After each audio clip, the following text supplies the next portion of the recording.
जय हिंद मेरे प्यारे भाई बहनों। आज हम पढ़ने वाले हैं अलंकार। ठीक है, काव्य सौंदर्य के तत्व। हमारा टॉपिक क्या चला है? काव्य सौंदर्य के तत्व, काव्य की सुंदरता बढ़ाने वाले तत्व। ठीक है, काव्य को सुंदर करने वाले तत्व। तीन तत्व हमारे सिलेबस में है, रस, छंद, अलंकार। ठीक है, और हम एक वीडियो में रस पूरी अच्छी तरीके से पढ़ चुके हैं और इस वीडियो में दूसरा तत्व पढ़ने वाले हैं, अलंकार। पहला तत्व हम खत्म कर चुके हैं और दूसरा तत्व इस वीडियो में खत्म करेंगे, जो है अलंकार। देखिए, अलंकार होता क्या है?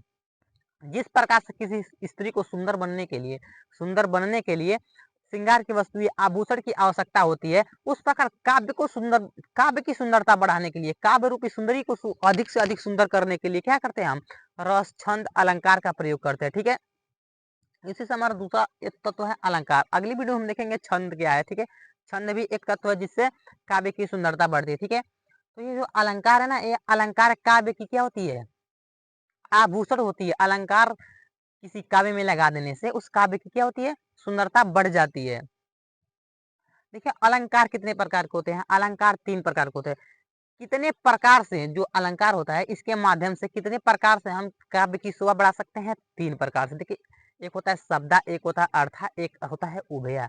शब्दा मतलब शब्द के कारण किसी काव्य की सुंदरता बढ़ा रहे हैं, और अर्था मतलब अर्थ के कारण किसी काव्य की शोभा बढ़ा रहे हैं, और उभय मतलब शब्द अर्थ दोनों के कारण किसी काव्य की सुंदरता बढ़ा रहे हैं, उसे कहते हैं उभय अलंकार। ठीक है, अलंकार जो होता है, हमारा जो अलंकार होता है, अलंकार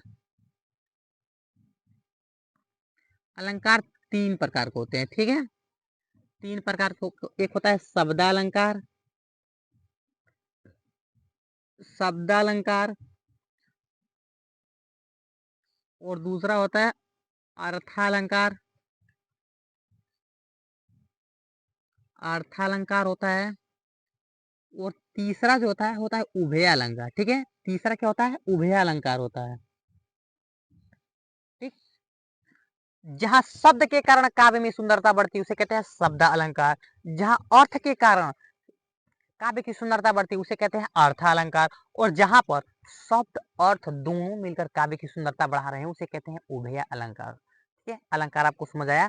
अलंकार क्या है? काव्य की सुंदरता बढ़ाने वाला एक तत्व है। ठीक है, अलंकार काव्य को सुंदर करने वाला एक तत्व है, जिससे तीन प्रकार से, अलंकार के माध्यम से तीन प्रकार से हम काव्य की सुंदरता बढ़ा सकते हैं। पहला है शब्द के कारण, अर्थ के कारण, और शब्द अर्थ दोनों के कारण। ठीक है, शब्द के कारण होगा तो उसे शब्दालंकार कहेंगे, अर्थ के कारण होगा उसे अर्थालंकार कहेंगे, और दोनों के कारण होगा उसे उभय अलंकार कहेंगे। हमारे सिलेबस में शब्द अर्थ अलंकार है, जो हम अच्छे तरीके से पढ़ने वाले हैं। जो सबसे इम्पोर्टेंट अलंकार है उसे हम आज इस वीडियो में खत्म करने वाले हैं। ठीक है, सबसे पहले देखिए, जो अलंकार है, एक शब्द अलंकार है अनुप्रास अलंकार। ठीक है, अनुप्रास अलंकार किसे कहते हैं? जहां पर समान वर्णों की आवृत्ति बार बार होती है उसे कहते हैं अनुप्रास अलंकार। ठीक है, जहाँ पे समान वर्णों की आवृत्ति बार बार होती है उसे कहते हैं अनुप्रास अलंकार। अनुप्रास वर्ण, ध्यान दीजिएगा, वर्ण की बात कही जा रही है, शब्द की बात नहीं। जहाँ पे समान शब्द बार बार आने लगेंगे, शब्दों की आवृत्ति होने लगेगी, वहां हो जाएगा यमक अलंकार। ये बात ध्यान रखिएगा कि समान वर्णों की आवृत्ति होती है, वर्णों की, वर्ण मतलब एक अक्षर की आवृत्ति होती है बार बार, उसे कहते हैं क्या? अनुप्रास अलंकार। इसका परिभाषा देखिए क्या है? जहां समान वर्णों की बार बार आवृत्ति होती है वहां पर अनुप्रास अलंकार होता है। ठीक है, जैसे यहाँ पे एग्जाम्पल देखिए, रघुपति राघव राजा राम पतित पावन सीताराम। यहाँ पे देखिए एक वर्ण की आवृत्ति हो रही है, र र र। पूरी चारों शब्द में किस वर्ण की आवृत्ति हो रही है? बार बार र शब्द की। और दूसरी पंक्ति में प शब्द की। देखिए, पतित पावन सीताराम। और अगले एग्जाम्पल में देखिए, कानन कठिन भयंकर भारी घोर घाम हिम वारी बयारी। इसमें क्या है? इसमें क भ घ घ, इसमें र की वर्ण की आवृत्ति हो रही है। ठीक है, इसे कहते हैं क्या? अनुप्रास अलंकार। अनुप्रास अलंकार पांच प्रकार के होते हैं। पहला होता है छेका, वृत्या, सुत्या, अंत्या, लता। पांच प्रकार के होते हैं, जो कि हमारे एग्जाम में वो सब नहीं आते हैं, इसलिए उसको हमारे अलंकार का पहला पार्ट हो जाएगा। दूसरा पार्ट में जो भी देखिए अनुप्रास अलंकार 5 प्रकार का होता है। रूपक होता है, सांग रूपक अलंकार होता है, वो भी 2-3 प्रकार का होता है। सांग रूपक, निरंग रूपक, पारंपरिक रूपक, ऐसे कई प्रकार के होते हैं जो हमारे एग्जाम में नहीं आने वाले हैं क्लास 12 लेवल तक की। उसको हम अगली वीडियो में देखेंगे। सारे अलंकार जितने भी प्रकार हैं उसके हम सारे प्रकार जो हैं वो अगली वीडियो में देखेंगे। इस वीडियो में केवल मेन जो इम्पोर्टेंट अलंकार है उसको देखते चल रहे हैं, ठीक है। तो अनुप्रास अलंकार क्या होता है? जहां समान वर्णों की आवृत्ति बार बार होती है उसे कहते हैं अनुप्रास अलंकार। ध्यान दीजिएगा, वर्णों की आवृत्ति, शब्द की आवृत्ति नहीं। शब्द की आवृत्ति करेंगे तो कोई और अलंकार हो जाएगा, ठीक है। वर्णों की आवृत्ति, जहां समान वर्णों की आवृत्ति बार बार होती है उसे कहते हैं अनुप्रास अलंकार। रघुपति राघव राजा राम, पतित पावन सीताराम। ठीक है, पहला एग्जाम्पल है। और दूसरा एग्जाम्पल क्या है? कानन कठिन भयंकर भारी, घोर घाम हिम वारी बयारी। इसका स्पष्टीकरण लिखना बहुत जरूरी होता है, ठीक है। आप एग्जाम में लिख रहे हो, परिभाषा लिख रहे हो, एग्जाम्पल लिख रहे हो, उसके साथ यदि आप स्पष्टीकरण लिख दिए तो समझ लिए आपने अलंकार में कुछ छोड़ी नहीं। अलंकार हो, रस हो, छंद हो, स्पष्टीकरण लिखना बहुत इंपॉर्टेंट होता है। आप जरूर लिख सकते हैं, बहुत आसान होता है, ठीक है। देखिए यहाँ पे क्या है, पहली लाइन में किस वर्ण की आवृत्ति हो रही है? र की, वही स्पष्टीकरण में लिख देनी है कि सबसे पहली पंक्ति में र शब्द की र वर्ण की आवृत्ति हो रही है और दूसरी पंक्ति में प वर्ण की आवृत्ति हो रही है। इसी कारण यहाँ पर क्या अनुप्रास अलंकार उत्पन्न हो रहा है। और यहाँ पे देख लीजिए इसका स्पष्टीकरण कैसे लिखेंगे? हम एक स्पष्टीकरण लिखे और दूसरा स्पष्टीकरण आप इसका लिख लेंगे। इसका स्पष्टीकरण कैसे लिखेगा? पहली पंक्ति में क वर्ण की आवृत्ति हो रही है, भ वर्ण की आवृत्ति हो रही है और दूसरी पंक्ति में घ और र व की आवृत्ति हो रही है, ठीक है। ऐसे स्पष्टीकरण लिखा जाता है, ठीक है। अब चलिए देखते हैं दूसरा अलंकार जो शब्द अलंकार होते हैं। इसमें अनुप्रास अलंकार, यमक अलंकार, श्लेष अलंकार होता है, ठीक है। हमें अनुप्रास अलंकार पढ़ना है, यमक अलंकार पढ़ना है, श्लेष अलंकार पढ़ना है। अब इसके बाद चलिए देखते हैं यमक अलंकार क्या होता है और श्लेष अलंकार क्या होता है। यमक अलंकार, श्लेष अलंकार, अनुप्रास अलंकार, यह तीनों अलंकार शब्द अलंकार है। इसके बाद हम देखेंगे अर्थ। इस तीनों अलंकार में शब्द के कारण काव्य की शोभा बढ़ती है, ठीक है। अनुप्रास अलंकार, यमक अलंकार और श्लेष अलंकार के कारण किसी काव्य में शब्द के कारण उसकी शोभा बढ़ती है, यानी कि यह तीनों शब्द अलंकार है, ठीक है। इसके बाद हम पढ़ेंगे अर्थालंकार। देखिए यमक अलंकार और श्लेष अलंकार बहुत इंपॉर्टेंट अलंकार हैं ये दोनों। इन दोनों अलंकार में समझ ही नहीं आता है कि दोनों में फर्क क्या है। बहुत ज्यादा कंफ्यूजन होती है यमक अलंकार और श्लेष अलंकार में। लेकिन आपको आज के बाद कभी टेंशन लेने की, कोई टेंशन लेने की आवश्यकता नहीं है। आज के बाद आपको हमेशा के लिए याद रहेगा कि यमक अलंकार और श्लेष अलंकार में वाकई में रियल में फर्क क्या है, ठीक है। ध्यान देना मेरे भाई। क्या है? पहला यमक अलंकार। यमक अलंकार जहां पर कोई शब्द या शब्द समूह, ध्यान से सुनिएगा, जहां पर कोई शब्द या शब्द समूह लगातार आवृत्ति हो, जहां पर किसी शब्द या शब्द समूह का लगातार आवृत्ति हो परंतु उसके अर्थ अलग अलग हो, उसे कहते हैं यमक अलंकार। अभी आपको समझ आ जाएगा। कोई शब्द हो या शब्द समूह हो, शब्द समूह का मतलब कोई सेंटेंस हो, कोई वाक्य हो, जहां कोई एक सिंपल सेंटेंस हो या सिंपल कोई शब्द हो, यदि लगातार आवृत्ति हो रही है उसकी, लगातार आवृत्ति का मतलब जैसे कि हम लिख रहे हैं राम और राम के बाद तुरंत राम लिखा गया है, इसे कहते हैं आवृत्ति, ठीक है। तो क्या हम कहें इसकी परिभाषा में? कोई शब्द हो या शब्द समूह, यानी कि कोई शब्द हो या कोई वाक्य उसकी लगातार आवृत्ति हो रही है और उन दोनों की अर्थ अलग अलग हो। दोनों के शब्द तो एक ही रहेंगे परंतु दो बार प्रयोग रहेंगे, उन दोनों का अर्थ अलग, उन्हीं का अर्थ अलग अलग हो, उसे कहते हैं यमक अलंकार। जैसे कि यहाँ एक एग्जाम्पल है, देखिए ऊंचे घोर मंदिर के अंदर रहनवारी, यह एक सेंटेंस हो गया, यह एक वाक्य हो गया। ऊंचे घोर मंदिर के अंदर रहनवारी, यह एक वाक्य हो गया। ये हो गया ऊंचे घोर मंदिर के अंदर रहती है। देखिए स्टार्ट हुए ऊंचे घोर मंदिर से और ये शब्द भी स्टार्ट हुए ऊंचे घोर मंदिर से, ठीक है। लगातार आवृत्ति हुई, ऊंचे से स्टार्ट यह एक सेंटेंस है और ऊंचे से स्टार्ट यह एक सेंटेंस है, यानी कि क्या हुआ यहाँ पे आवृत्ति हुई है सेंटेंस की। तो कौन सा अलंकार होगा? यमक अलंकार होगा। परंतु दोनों का जब अर्थ देखेंगे तो दोनों का अर्थ अलग अलग होता है। यहाँ पे दूसरे एग्जाम्पल में देखिए, दूसरे एग्जाम्पल में क्या है कि कनक कनक, देखिए यहाँ पर एक शब्द है, शब्द के बाद तुरंत दूसरा शब्द प्रयोग हुआ है, यहाँ भी यमक अलंकार होगा। एक कनक का अर्थ होगा धतूरा, एक कनक का अर्थ होगा सोना। इस प्रकार से जहां किसी शब्द या शब्द समूह की लगातार आवृत्ति हो, ध्यान दीजिएगा लगातार आवृत्ति हो, उसे कहते हैं यमक अलंकार। और यहीं पे देख लीजिए श्लेष अलंकार क्या होता है। श्लेष अलंकार के भी एक शब्द के अर्थ कई होते हैं परंतु इसमें एक शब्द केवल एक बार प्रयोग होता है, लगातार आवृत्ति नहीं होती है और कई बार प्रयोग नहीं होता है। क्या होता है, एक शब्द एक बार प्रयोग होता है परंतु उसके अर्थ अलग अलग होते हैं। यहाँ पे आप देखेंगे कि रहीमन पानी राखिए बिन पानी सब सून, और पानी गए न उबरे मोती मानो चून। कहेंगे कि यार इसमें तो पानी कई बार प्रयोग हुआ है परंतु यहाँ यमक क्यों नहीं, श्लेष क्यों? ध्यान दीजिए, लगातार आवृत्ति की बात कहें हम, यमक अलंकार में लगातार आवृत्ति हुई। यहाँ पे पानी की कहीं लगातार आवृत्ति हो रही है, पानी के बाद है राखिए, यहाँ पे पानी के बाद है सब, यहाँ पे पानी के बाद है गए, कहीं पानी पानी आया है दो बार, लगातार आवृत्ति हुई है नहीं ना? परंतु पानी का अर्थ यहाँ भी कई सारे हैं। जिस प्रकार यहाँ कनक का अर्थ दो है, उस प्रकार यहाँ भी पानी के अर्थ कई है, एक मोती, सॉरी एक चमक और एक प्रतिष्ठा, कई अर्थ है इसके, परंतु केवल एक बार प्रयोग है पानी, लगातार आवृत्ति नहीं हुआ है। इस प्रकार इसे कहते हैं श्लेष अलंकार। उम्मीद करते हैं आपको श्लेष और यमक में अच्छी तरीके से समझ आया होगा कि फर्क क्या है। देखिए इतना ही फर्क है कि यमक में कोई शब्द हो या कोई सेंटेंस हो, यदि लगातार प्रयोग हुआ है, आवृत्ति हुई, उसकी लगातार आवृत्ति हुई, एक के बाद तुरंत वही आ गया है, उसे कहते हैं यमक अलंकार। परंतु श्लेष अलंकार में एक ही शब्द बीच में हो, बगल में हो, कहीं भी हो, कोई फर्क नहीं पड़ता, एक शब्द एक ही बार प्रयोग हो, लगातार मतलब आवृत्ति नहीं हो उसको, और वह शब्द कई अर्थ देते हों, चाहे किसी भी सेंटेंस में हो, उसे कहते हैं श्लेष अलंकार। जैसे कि यहाँ पे दूसरा एग्जाम्पल में देखिए, हम आपको सारे अलंकार रस जो भी पढ़ाते हैं उसके दो दो एग्जाम्पल देते हैं। इसका मतलब ये नहीं कि एग्जाम में दोनों एग्जाम्पल लिखने हैं, आपको एक ही उदाहरण लिखना है। हम इसलिए दो लिखवाते हैं कि आपको जो उदाहरण आसान लगे आप उसे अच्छी तरीके से याद कर लें और एग्जाम में लिख दें, ठीक है। यहाँ पे देखिए क्या है कि चिरजीवो जोरी जुरे क्यों न स्नेही गंभीर, को घटी ए वृष भानुजा ए हलधर के वीर। यहाँ पे देखिए, यहाँ पे यह श्लेष अलंकार है। कैसे? देखिए यहाँ पे है वृषभ भानुजा, ठीक है, वृष भानुजा। यहाँ वृष भानुजा का दो अर्थ होगा। पहला वृषभानु कौन थे?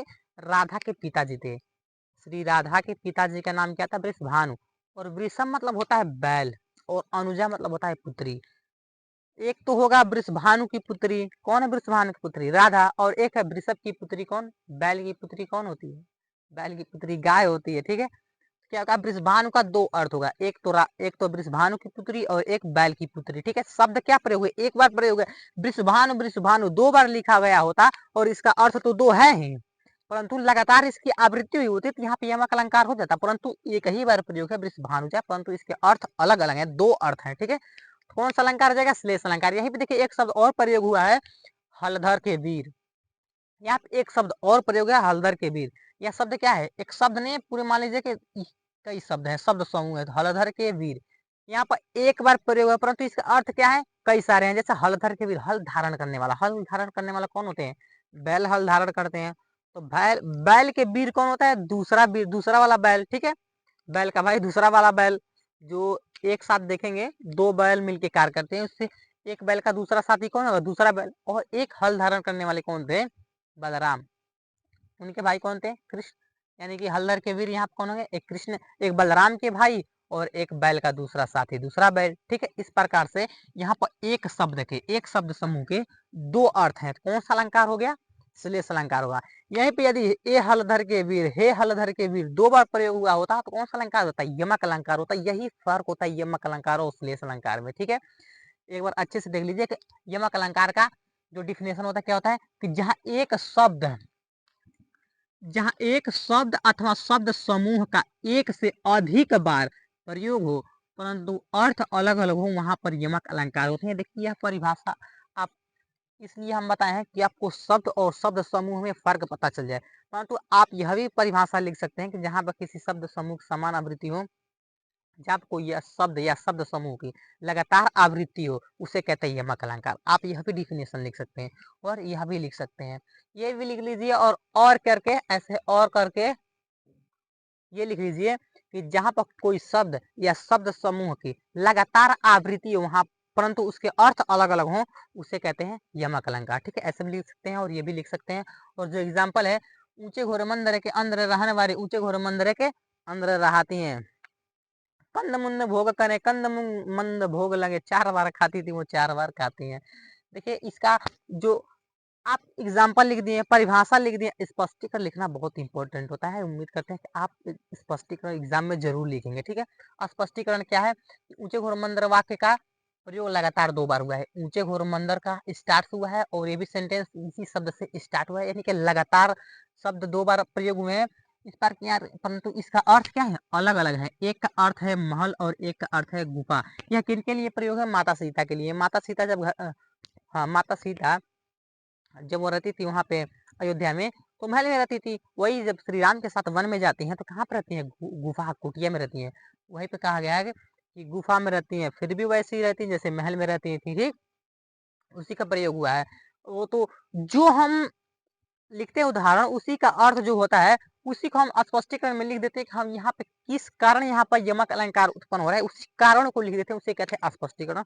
स्पष्टीकरण लिखना बहुत आसान होता है। यदि आप अच्छे से पढ़े हों तो स्पष्टीकरण अच्छे से लिख सकते हैं। इसमें किस प्रकार से यमक अलंकार उत्पन्न हो रहा है, उसी को हम लिखना है स्पष्टीकरण में।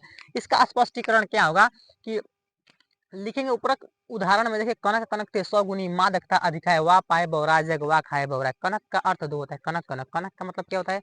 एक कनक का मतलब होता है धतूरा और एक का होता है सोना। या तो कोई व्यक्ति हो, यदि वह सोना पा जाए तो उसको घमंड हो जाएगा, क्या है? बौरा जाएगा, किसी को कुछ नहीं समझेगा। हमारे पास बहुत सोने है, बहुत हमधन है, ठीक है? उसको क्या हो जाएगा? घमंड आ जाएगा, वह बौरा जाएगा। या तो कोई व्यक्ति धतूरा खा ले तो क्या हो जाएगा? उसे नशा चढ़ जाएगी, वो भी बौरा जाएगा, ठीक है? या तो सोना पा जाए या तो धतूरा खा ले, दोनों स्थिति में क्या हो जाएगा? व्यक्ति बौरा जाएगा। तो इसका स्पष्टीकरण कैसे लिखेंगे? उपरोक्त उदाहरण में कनक कनक, कनक शब्द लगातार 2 बार प्रयोग हुआ है, मतलब कनक शब्द की लगातार 2 बार आवृत्ति हुई है, 2 बार प्रयोग है, परंतु उसके अर्थ अलग हैं। एक का अर्थ है सोना, एक का अर्थ है धतूरा। इस प्रकार यहाँ पर यमक अलंकार उत्पन्न हुआ है। ऐसे करके इसका स्पष्टीकरण लिख देंगे। पहला स्पष्टीकरण हम लिख दिए हैं और इसका स्पष्टीकरण आप स्वयं लिखे, जिससे आपकी प्रैक्टिस हो जाएगी। क्या लिखना है एक बार और ध्यान से सुन लीजिए। इसका स्पष्टीकरण कैसे लिखेंगे? लिखेंगे उपरोक्त उदाहरण में कनक शब्द की 2 बार प्रयोग हुआ है, या कनक शब्द की आवृत्ति लगातार 2 बार हुई है, परंतु उसके अर्थ अलग-अलग हैं। एक का अर्थ है सोना और एक का अर्थ है धतूरा। इस प्रकार यहाँ पर यमक अलंकार उत्पन्न हुआ, ठीक है? उसको देखिए श्लेष अलंकार। श्लेष अलंकार में क्या है कि रहीमन पानी राखिए बिन पानी सब सून, और पानी गए न उबरे मोती मानो सून। यहाँ पर रहीमदास क्या समझा रहे हैं? यहाँ पर रहीमदास जी बता रहे हैं कि रहीमन पानी मनुष्य को अपनी विनम्रता, पानी मतलब क्या होता है? विनम्र कहते हैं ना, अरे यार उसकी आंखों में पानी नहीं है, उसकी आंखों में मतलब उस वह विनम्र व्यक्ति नहीं है, यानी कि व्यक्तियों को कह रहे हैं कि अपनी विनम्रता को बनाए रखनी चाहिए, ठीक है? रहीमदास जी व्यक्तियों को कहते हैं, मनुष्य को कहते हैं कि अपनी विनम्रता बनाए रखना चाहिए, क्योंकि बिना विनम्रता का व्यक्ति का कोई अस्तित्व नहीं है। एग्जाम्पल दिए हैं कि मोती मानुष चून। देखिए, जिस प्रकार पानी के बिना मोती का कोई अस्तित्व नहीं है, ध्यान रखिएगा। यदि पानी ना हो तो मोती का कोई चमक ही नहीं। यदि पानी ना हो तो, यदि मनुष्य में विनम्रता विनम्रता रूपी पानी न हो, मनुष्य में विनम्रता रूपी पानी न हो, तो मनुष्य की कोई अस्तित्व ही नहीं। और यदि चूर्ण मतलब या तो चूना कह लीजिए या तो आटा कह लीजिए, यदि पानी का संबंध चूने से या आटे से न हो तो आप रोटी कभी बना ही नहीं सकते। न तो रोटी बना सकते हैं और न ही चूने को किसी प्रयोग में ला सकते हैं बिना पानी के। इसलिए क्या कह रहे हैं कि रहीमन पानी राखिए, रहीम रूपी पानी को मतलब जो भी है, मनुष्य को विनम्रता रूपी पानी को रखनी चाहिए, क्योंकि बिना पानी के मोती और चूने या आटे का कोई अस्तित्व नहीं। इस पर इसीलिए मनुष्य को विनम्रता रूपी पानी को क्या करना चाहिए? रखना चाहिए, विनम्रता होना चाहिए, ठीक है? यही बता रहे हैं इसका। और एक उदाहरण यहाँ पे है कि चिर जीवो जोरी जुरे क्यों न स्नेही गंभीर, को घटी है वृषभानुजा हे हलधर के वीर। यहाँ पर श्लेष अलंकार है। कैसे? वृषभानुजा का मतलब होता है वृषभानु, मतलब वृषभानु की पुत्री वृषभानु अनुजा। वृषभानु इसका संधि विकसित करेंगे तो क्या होगा? वृषभ अनुजा या वृषभानु जा। अनुजा मतलब होता है पुत्री, और वृषभानु मतलब कौन थे? राधा के पिताजी का नाम था वृषभानु, उनकी पुत्री राधा। और एक शब्द क्या है और दूसरा अर्थ इसका क्या हो गया? शब्द तो एक ही प्रयोग है, लगता तो कहीं और तो है नहीं वृषभानुजा, ठीक है? तो इसका अर्थ क्या होगा? एक तो होगा वृषभानु की पुत्री और एक है वृषभ की पुत्री, यानी कि बैल की पुत्री गाय, ठीक है? हलधर के वीर, हलधर के वीर कौन है? एक बैल का दूसरा साथी दूसरा बैल, या जो बलराम थे हल धारण करते थे, उनके भाई कौन थे?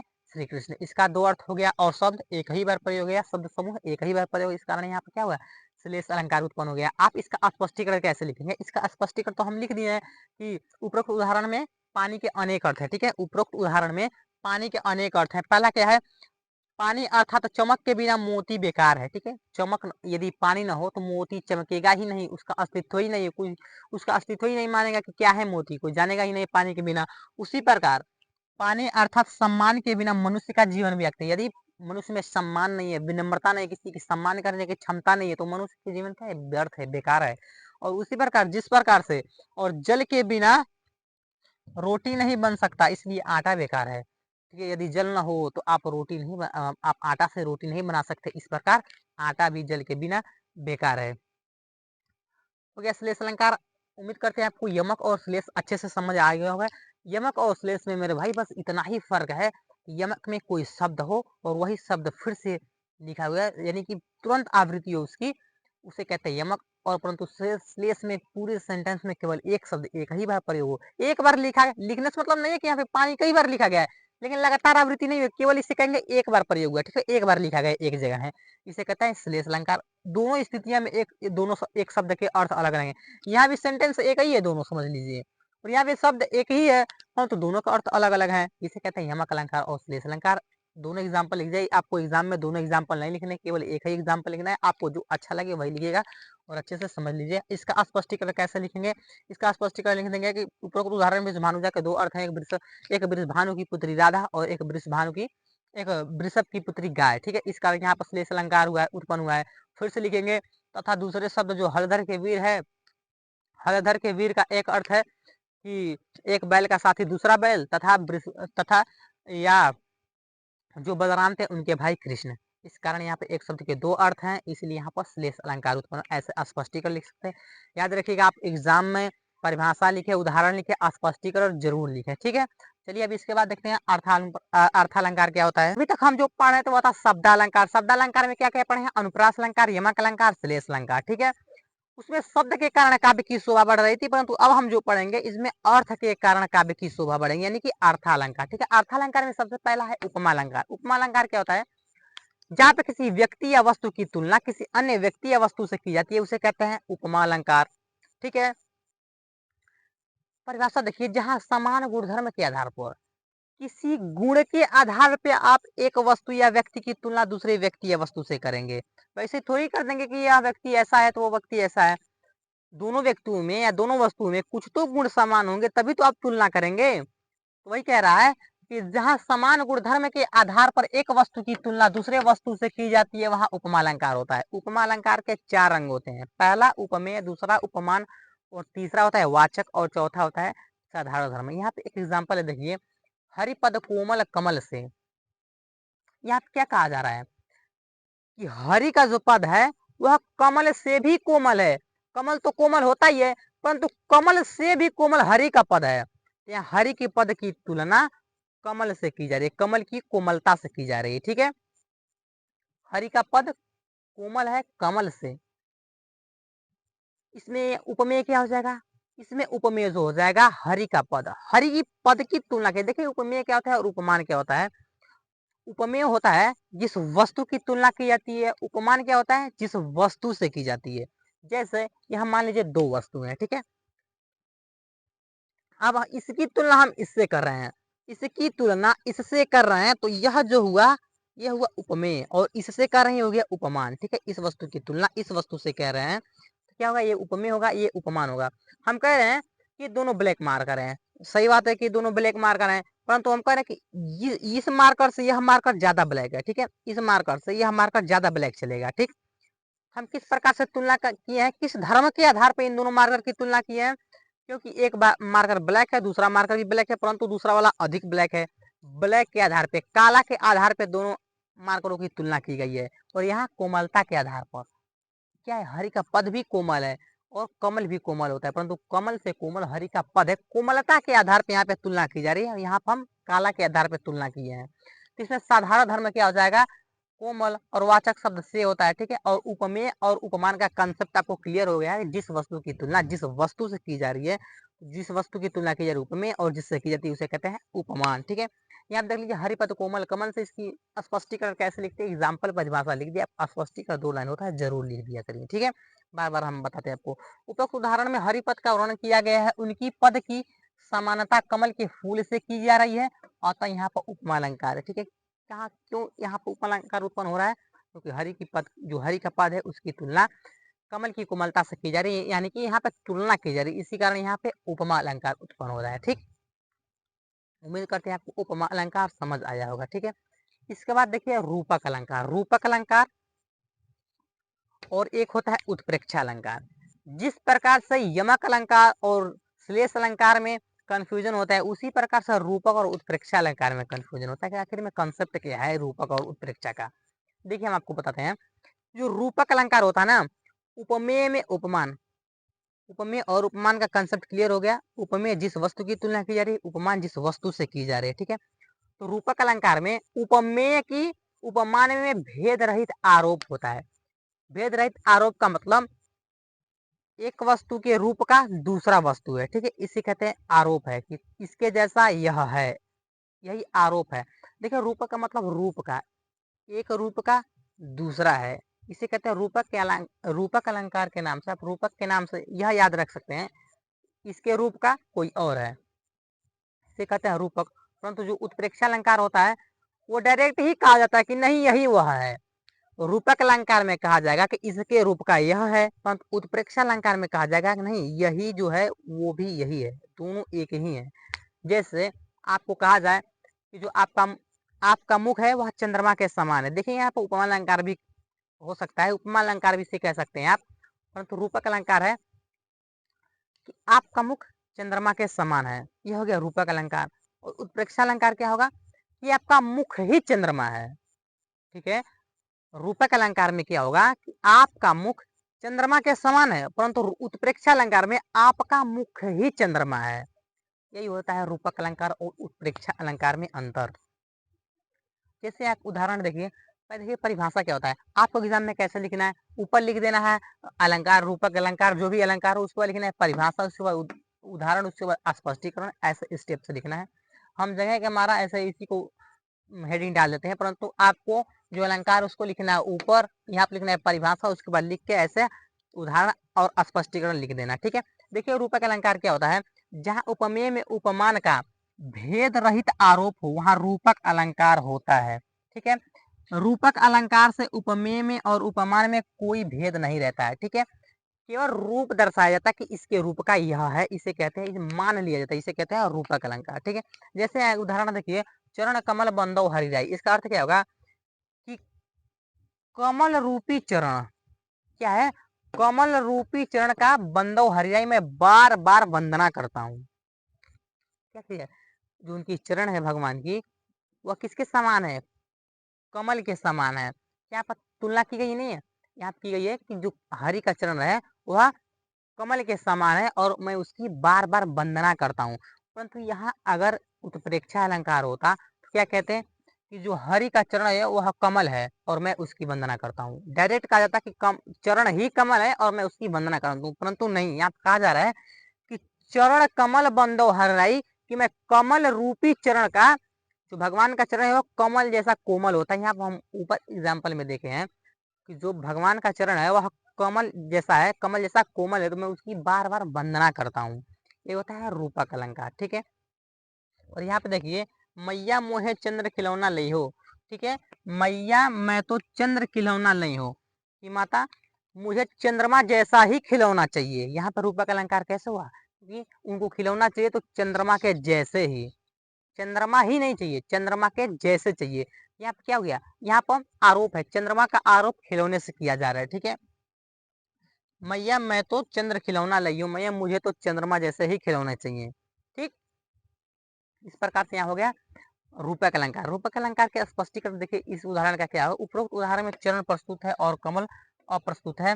चरण में कमल का आरोप है, चरण में कमल का आरोप, सॉरी कमल में चरण का आरोप लगाया जा रहा है कि कमल जैसा चरण है। ठीक है, यहाँ पर इस प्रकार से यहाँ पर रूपक अलंकार उत्पन्न हो जाता है। यहाँ पे जो कह रहे हैं कि मैया मैं तो चंद्र खिलौना लाई हूँ, मैया मुझे तो चंद्रमा जैसे ही खिलौने चाहिए। क्या है, चंद्रमा का आरोप किससे है, खिलौने से। ठीक है, यहाँ पर रूपक अलंकार हुआ। परंतु यहाँ अगर यदि यहाँ उत्प्रेक्षा अलंकार होता तो क्या होता, कहते हैं मैया मैं तो चंद्रमा ही चाहिए, मुझे तो चंद्रमा ही चाहिए, चंद्रमा जैसे नहीं चाहिए, मुझे चंद्रमा ही खिलौना चाहिए, जो चंद्रमा है वही खिलौना मुझे चाहिए, कहते हैं। तो मैया मैं तो चंद्रमा खिलौना लाई हूँ, मतलब मुझे चंद्रमा जैसे खिलौना चाहिए, इसे कहते हैं रूपक अलंकार। और उत्प्रेक्षा अलंकार क्या होता है कि डायरेक्ट मान लेता है आपका मुख ही चंद्रमा है, इसे कहते हैं उत्प्रेक्षा। और आपका मुख चंद्रमा के समान है, इसे कहते हैं रूपक अलंकार। यही एक भेद होता है। अब चलिए देखते हैं हम, उम्मीद करते हैं आपको उपमा अलंकार और रूपक अलंकार समझ आ गया होगा। तो एक बार फिर से देख दिए, उपमा अलंकार क्या होता है, जहां समान गुणधर्म के आधार पर एक वस्तु की तुलना दूसरे वस्तु से की जाती है, वहां पर होता है उपमा अलंकार। इसके 4 अंग होते हैं, उपमेय, उपमान और वाचक शब्द और साधारण धर्म। इसका उदाहरण है हरिपद कोमल, कमल से। हरि का पद जो है कमल से भी कोमल है। इसका स्पष्टीकरण लिख सकते हैं, आपकी हरिपद का वर्णन किया गया है, उनकी पद की समानता कमल के फूल से की जा रही है, अतः यहाँ पर उपमा अलंकार उत्पन्न हुआ है। और रूपक अलंकार क्या होता है, रूपक अलंकार जहाँ उपमेय में उपमान का भेद रहित आरोप हो, वहां पर रूपक अलंकार होता है। रूपक अलंकार में उपमेय और उपमान में कोई भेद नहीं होता है। रूपक अलंकार में एक रूप का दूसरा रूप, एक रूप का कोई व्यक्ति है तो दूसरा रूप उसको माना जाता है, ऐसे कहते हैं इसे रूपक अलंकार। ठीक है, इसका एग्जाम्पल दो, हम सारे अलंकार में दो दो एग्जाम्पल देते जा रहे हैं। जो आपको एग्जाम्पल अच्छा लगे उसे याद कर लीजिए और उसे एग्जाम में लिख दीजिएगा। और दूसरा उदाहरण जो है, मैया मैं तो चंद्र खिलौना लाई हूँ, मैया मुझे चंद्रमा रूपी खिलौना चाहिए, इसे कहते हैं रूपक अलंकार। चलिए अब देखते हैं उत्प्रेक्षा अलंकार और संदेह अलंकार क्या होता है। देखिए उत्प्रेक्षा अलंकार, उत्प्रेक्षा अलंकार जहाँ उपमेय में उपमान की संभावना की जाए वहां उत्प्रेक्षा अलंकार होता है। जनु जानो मनो आदि इसके वाचक शब्द हैं।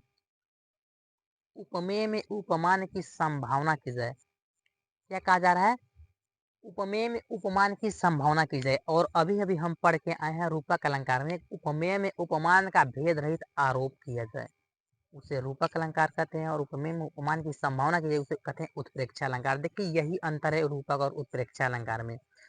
उपमेय में उपमान की भेद रहित आरोप का मतलब क्या होता है कि जैसे मान लीजिए आपको कहा जा रहा है कि जो मुख है वह चंद्रमा के समान है। ठीक है, जो मुख है वह चंद्रमा के समान है, यह है रूपक। परंतु मुख ही चंद्रमा है, यह होता है उत्प्रेक्षा अलंकार। यही अंतर होता है रूपक और उत्प्रेक्षा में। उत्प्रेक्षा में, उत्प्रेक्षा अलंकार में डायरेक्ट मान लिया जाता है कि यह है, परंतु रूपक अलंकार में समानता प्रकट किया जाता है। ठीक, देखिए उत्प्रेक्षा अलंकार का एक उदाहरण है, सोहत ओढ़े पीठ पटु श्याम सलोने गात, मनो नीलमणि शैल पर आतपु परियो प्रभात। इसका अर्थ क्या होगा, सोहत मतलब सुशोभित हो रहे हैं, ओढ़े मतलब पहने हुए, उड़े हुए, पीत पट पीला वस्त्र, श्याम मतलब सांवला, सलोनी मतलब सुंदर, गात मतलब शरीर। पीले वस्त्र पहन पीले वस्त्र पहने हुए सांवले शरीर बहुत सुशोभित हो रहे। किसके सांवले शरीर, श्री कृष्ण के। श्री कृष्ण के पीले वस्त्र पहने हुए सांवले शरीर बहुत सुंदर सुशोभित हो रही है। और अगली लाइन क्या है, मनो नीलमणि शैल पर आतपु परियो प्रभात, कि मानो ऐसे ऐसे मानो कि नीलमणि शैल मतलब पर्वत, नीलमणि पर्वत पर आतपु परियो प्रभात, कि प्रभात में सूर्य का उदय हो रहा है। श्री कृष्ण पीला वस्त्र, श्री कृष्ण पीला वस्त्र पहने हुए ऐसे सुशोभित हो रहे हैं, उनकी सांवली शरीर ऐसे सुशोभित हो रही है जिस प्रकार से नीलमणि शैल पर सुबह में सूर्य का प्रकाश पर उदित होता है। श्री कृष्ण के सांवले शरीर को क्या मान लिया गया है, नीलमणि पर्वत। जिस प्रकार पीला वस्त्र पहने हुए श्री कृष्ण की शरीर सुशोभित होती है, उसी प्रकार नीलमणि पर्वत पे सूर्य जब उदय होता है तो उनकी किरणें सुशोभित हो रही हैं। डायरेक्ट यहाँ पे मान लिया गया है कि शरीर की सॉरी श्याम की सांवली शरीर और नीलमणि पर्वत बिल्कुल एक समान यहाँ पे संभावना की गई है। इस कारण यहाँ पे हुआ उत्प्रेक्षा अलंकार उत्पन्न हुआ है। ठीक है, जिस प्रकार श्री कृष्ण पीले वस्त्र पहने हुए सुशोभित होते हैं, सुंदर लग रहे होते हैं, उसी प्रकार नीलमणि पर्वत पे सूर्य जब उदित होते हैं तो उनके किरणों से नीलमणि पर्वत सुशोभित होता है। ठीक, यहाँ पर श्री कृष्ण के शरीर डायरेक्ट नीलमणि पर्वत से संभावना की गई है। इसी कारण यहाँ पे उत्पन्न हुआ है उत्प्रेक्षा अलंकार। देखिए इसका स्पष्टीकरण कैसे लिखेंगे, उपरोक्त उदाहरण में पीत पटु में आपतु, पीत पटु मतलब पीला वस्त्र में, आपतु मतलब आतपु मतलब प्रभात में सूर्य के प्रकाश। ठीक है, जैसे पीला वस्त्र होता है वैसे प्रभात में सूर्य का प्रकाश होता है। ठीक है, यहाँ क्या क्या संभावना क्या क्या है, पीत पटु में आपतु का, तथा श्याम सलोने, श्याम के सलोने मतलब सलोने गात मतलब सुंदर शरीर में नीलमणि शैल या नीलमणि पर्वत की तुलना, श्याम की सुंदर शरीर में नीलमणि पर्वत की संभावना की गई है। ठीक है, संभावना प्रकट की गई है। और मनो शब्द का प्रयोग किया गया है। जहां पर जनु जानो मनो जनहु मनहु आदि शब्द आते हैं वहाँ पर उत्प्रेक्षा अलंकार होता है। देखिए इस एग्जाम्पल में आया है मनो, इस कारण यहाँ पर उत्प्रेक्षा अलंकार है, एक करणीय हो गया। और दूसरा कारण है कि यहाँ पर पीठ पटु की संभावना आत्पुष किया गया है तथा श्याम सलोने श्याम के सुंदर शरीर की तुलना नीलमणि पर्वत से की गई है। इस कारण यहाँ पर तीन कारण, इस उदाहरण में तीन कारण है कि यह उत्प्रेक्षा अलंकार है। पहला तो मनो शब्द का प्रयोग है, जहां पर जनहु मनहु जानो मानो शब्द, यह बात हमेशा याद रखिएगा, जिस भी उदाहरण में जनु जानो मानो जनहु मनहु प्रयोग होता है वहां पर उत्प्रेक्षा अलंकार होता है। ठीक है, और यहाँ पर पीठ पटु की संभावना आप्लुत की गई है और श्याम सलोने गात की संभावना किससे की गई है? नीलमणि शैल से, नीलमणि पर्वत से की गई। इस प्रकार यहाँ पर उत्प्रेक्षा अलंकार उत्पन्न होता है। उम्मीद करते हैं आपको उत्प्रेक्षा अलंकार अच्छे से समझ आया होगा। अब देखिए क्या होता है संदेह अलंकार। संदेह अलंकार क्या होता है? जैसे किसी आप वस्तु को देखते हैं, दो वस्तु को देख रहे हैं, दूर से देख रहे हैं या जैसे भी देख रहे हैं, आप यह नहीं निश्चित कर पा रहे हैं कि यह वस्तु वही है या वो वस्तु कोई और है। आप निश्चित नहीं कर पाते। जैसे आप दूर से किसी व्यक्ति को देखते हैं तो आपको लगता है कि इनको हम, ये कौन से व्यक्ति हैं, हमारे गांव के हैं या कहाँ के हैं, आप निश्चित नहीं कर पाते हैं कि वह व्यक्ति है कौन। तो आपके मन में एक संदेह उत्पन्न हो जाता है, उसी को कहते हैं संदेह अलंकार। ठीक है, यहाँ पे एग्जाम्पल है, देखिए जहाँ किसी, इसका परिभाषा देखिए, जहाँ किसी वस्तु की समानता अन्य वस्तु से दिखाई पड़ने पर यह निश्चित न हो पाए कि वह वस्तु वही है या कोई अन्य, वहाँ संदेह अलंकार होता है। ठीक है, आप जहाँ निश्चित नहीं कर पाते हैं कि ये वस्तु वही है या कोई और है, वही होता है संदेह अलंकार। इसका उदाहरण देखिए कि नारी बीच सारी है कि सारी बीच नारी है। किसी लुगाई को देखेंगे आप किसी लुगाई को देख रहे हो, वो साड़ी पहनी हुई है, आप यह निश्चित नहीं कर पा रहे हैं कि वह साड़ी को पहनी है या साड़ी उनको पहना है। ठीक है, कोई लुगाई साड़ी को पहनी है या साड़ी उनको पहनी है, यह निश्चित नहीं हो पा रहा है। इसी कारण यहाँ पर संदेह अलंकार उत्पन्न हो गया। देखिए नारी बीच सारी है कि सारी बीच नारी है, कि सारी ही की नारी है कि नारी ही की सारी है, कि जो सारी है वो नारी की है या नारी जो है सारी की है। यह संदेह यहाँ उत्पन्न हो रहा है, यह संदेह उत्पन्न है, इसी कारण यहाँ पर संदेह अलंकार होता है। यहाँ पर आपकी सारी अलंकार खत्म होते हैं। जितना आपकी क्लास 12th लेवल की एग्जाम में अलंकार आते हैं, सारे अलंकार, बिल्कुल एक एक अलंकार हम पढ़ चुके हैं। इस अगली वीडियो में पार्ट 1 रहेगा। अगली वीडियो में जो हमारे एग्जाम में नहीं आते हैं परंतु इसके जो भाग हैं छोटे छोटे, इसके प्रकार हैं, वो हम देखेंगे। ठीक है, उम्मीद करते हैं आपको समझ आएगा। नहीं समझ आएगा एक बार और वीडियो देखिएगा, अच्छे से समझ आएगा। जय हिंद।